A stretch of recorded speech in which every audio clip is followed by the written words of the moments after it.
C'est la ville qui a subi le plus de dégâts en banlieue de Kiev.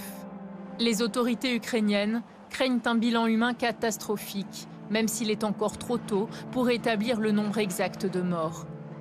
Borodianka est pour le moment entre les mains des experts. Les rues sont passées au peigne fin.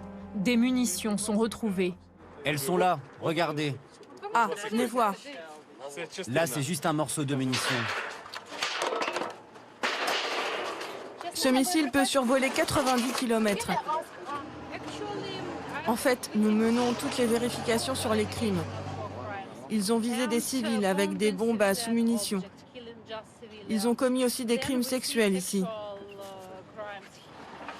Ce jour-là, Irina Venediktova arpente les rues jonchées de gravats, scrute les munitions laissées au sol, observe les immeubles effondrés suite au bombardement.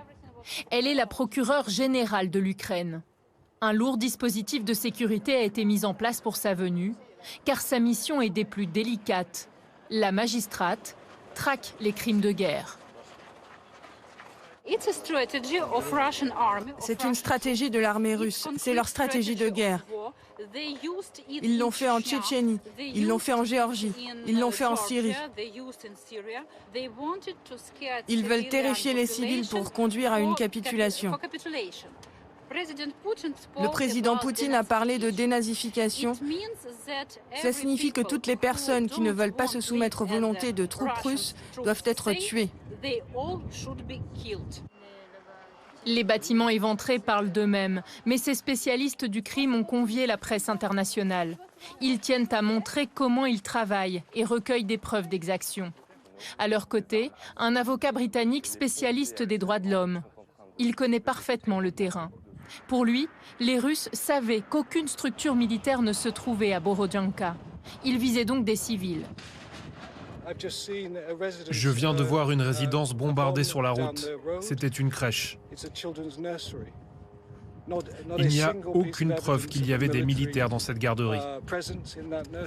Are we seeing the same scenarios as in Syria with the using of bombs prohibited by the international law? Bien sûr, on a déjà des preuves de l'utilisation d'armes à sous-munitions, quelques preuves d'utilisation de bombes au phosphore, la preuve d'utilisation d'armes aveugles, c'est-à-dire celles qu'on ne peut pas diriger avec précision. C'est un parfait exemple. Selon la procureure, les frappes aériennes avaient lieu le soir, vers 20 h, à l'heure où les habitants étaient chez eux.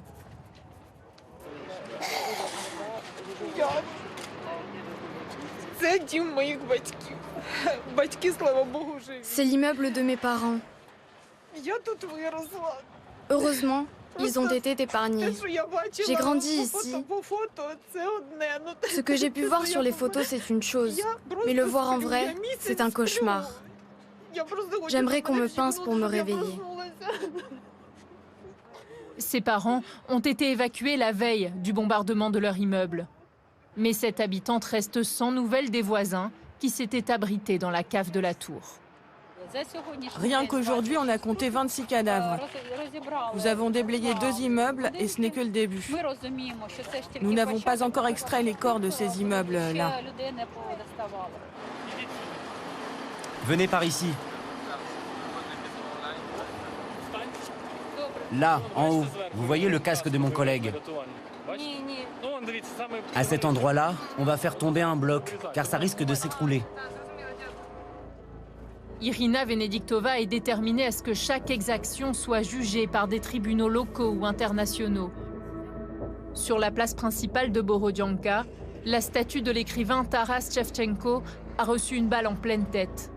Cette figure de l'identité ukrainienne visée mais toujours debout, tout un symbole.